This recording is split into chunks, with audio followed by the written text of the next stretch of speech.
o'zi haqiqatdan ham bir qarasak agar bizda o'zim bo'lay, o'zim shug'ullanay degan narsa ko'proq rivojlangan, chem sherik bilan birgalikda qilishdan ko'ra.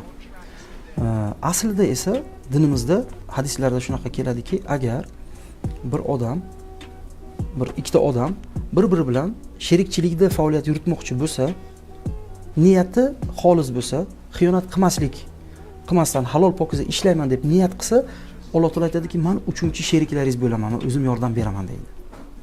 Va chet el kompaniyalarini, rivojlangan kompaniyalarni qarasak, ularning ko'pchiligi sherikchilikda investorlar bilan birgalikda ekanligini ko'ramiz.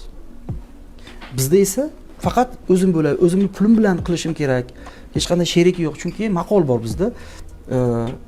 Sherikchilik oshini it ichmas degan maqol bor va bunga yaxshigina amal qilib kelinyapti-da. Aslida esa bunaqa bo'lmagan. Aslida sherikchilikda qilingan.